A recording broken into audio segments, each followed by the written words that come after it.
Uyuşur hoş, hoş. Yürüyüşlerini taşıyor. Rageyno'dan Nahime falan. Фарадеттан, Арбасеттан. Наблюдал, что происходит в мире. НАТО обнаглело.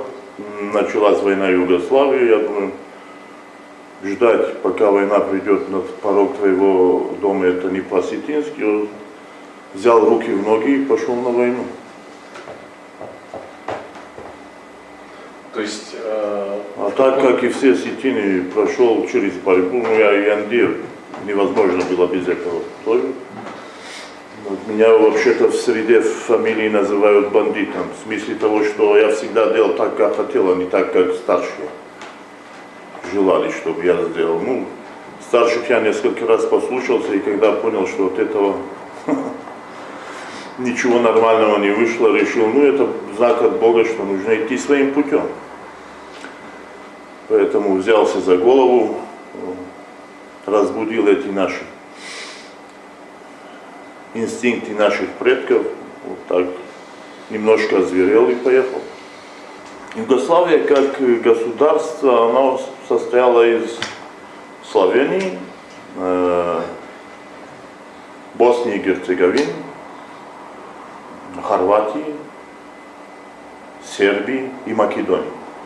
И, например, в Хорватии все началось, когда хорваты вместе с мусульманами, мусульмане, это, если кто-то не знает, это сербы мусульманского вероисповедания, которые по указу Тита им просто написали национальность мусульмане. Вот они провозгласили отделение, хотя по конституции Югославии они могли это сделать только с согласия всех трех конституционных народов. То есть сербов, хорват или хорватов, как вы хотите, вот, и мусульман.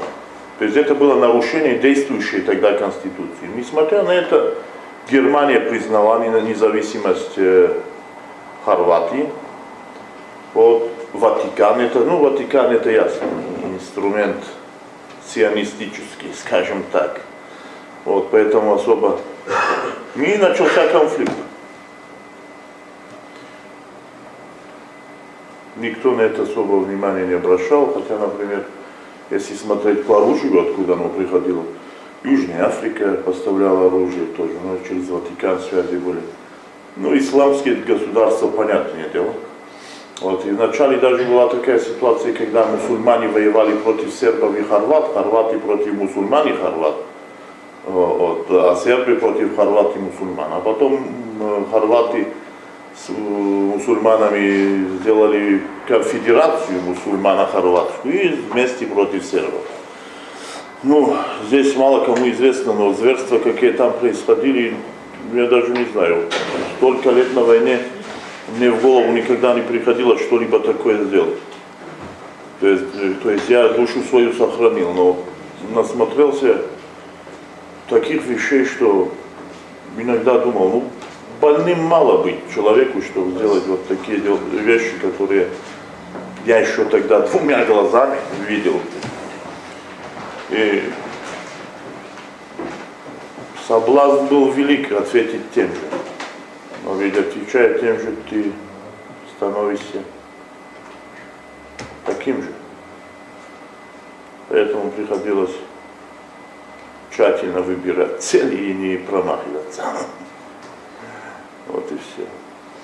А между сербами и Осетией, если так провести, обе тебе территории как бы близки, знакомы? Ну, сербы общие. Вот что интересно, у сербов тоже вот эти стол треноги используются. Стулья треноги. Вот, например, они никад и кад говорят так же, как и мы, и значит то же самое. Вот, больше они похожи на нас, чем на славян. Это факт. Ну, что касается остального, ну, православные, да, в основном то, что мусульманство, ну, ислам к ним пришел вместе с турками, завоевателями в свое время. Так что в основном они сербы по происхождению православные, один из самых старых православных народов. Вот. Ну, это не какой-то показатель, просто говорю это как факт. Они празднуют, у них есть одна особенность, у них праздник есть своих святых. Вот сейчас был святого Николая, святых, да. Церковных или... Да. Вот у каждой семьи есть праздник, который они празднуют. Вот, и в основном, например, у них самый такой большой праздник это Святого Саввы и Николаева час был. Святый Никола, они говорят. Вот. Святой Георгий тоже у них. Где-то особенность у них такая есть. В отличие от других православных народов. А почему остался там жить? Постоянно что дальше? Пути Господни неисповедимы. Я туда не поехал в поисках хорошей жизни. Нет, обратно вернуться. Семья, родился ребенок, все осталось, началось с того, что после ранения, у меня вторая операция была после войны 99-го года, когда мне пуля голову прошила. Вот, задержался, влюбился, сын. А жена, она с Сербии? Сербия. Республика Сербская, Вишеград. Ну, Вишеград вообще-то благодаря русским добровольцам остался сербским. Потому что в день, когда тут было последнее, самое крупное нападение, не знаю, что произошло, но все сербские части были отодвинуты, и никто на помощь не пришел. Ну, сербы из этого города хорошо благодарили погибших ребят. У них и улица есть, которая носит их название. Помнят. А в основном наше участие там, ну, они же под шапкой американцев в Европе. Вот, и вот где-то около 11 месяцев, года назад, аналитик их службы безопасности сербской, он в новостях написал, вот что-то вот приблизительно скажу, вот, переведу, похоже, как русские добровольцы, которые участвовали в войне на стороне сербов, они являются опасностью по нынешнюю сербскую власть. Буквально. Ну, я пытался его вызвать на какую-то теледуэль, чтобы встретиться с ними и набить ему морду в прямом эфире, потому что разговаривать с такими людьми невозможно. Что говорить с дураком? Ему нужно стряхнуть голову, может что-то там перекреститься. Но понимая то, что Джо Бреннан буквально это шеф из сербской службы безопасности, потому что они свои архивы еще в 2002 году передали ЦРУ. Вот, когда понимаешь, кто у них папа, ясно, почему они делают то, что делают. Вообще сколько было добровольцев с России? Много, большие были отряды? С России, в Сербии особо нет. В Осетии я единственный был в 99 году в Сербии. В Боснии был еще один осетин, которого тоже звали Альберт Дзабелов. Фамилия. Он был, по-моему, до этого наездником в цирке работал. Ну, я с ним встречался, но он потом внезапно пропал, я его найти не могу, где он. А так, в основном, в Боснии русских отрядов, то есть добровольцев из России, Украины тоже, что тут врать, Белоруссии было много. Они так и назывались. Вот. РДО, русский добровольческий отряд. Русский добровольческий отряд. Осетский. И они достаточно хорошо себя показали. Вот. Показателем этого является, например, то, что их обычно ставили на такие самые ненадежные участки фронта. И те с той стороны знали, что. Поэтому, например, понятие «сдаться в плен», если ты доброволец из России, об этом забудь. Это даже было очень хорошо. Зачем в плен сдаваться? Если воюешь, воюй до конца. У нас у каждого был пистолет обычно с внутренней стороны, обычно ТТ, потому что он тонкий. Он для чего служил? Служил для того, чтобы в безвыходной ситуации и уйти как полагается. но в основном до этого не доходило. Вот одного русского, как его Николай, что ли, парень. Потом его разменяли на пленных, тяжело раненым, они в плен взяли. То, что они с ним сделали, это...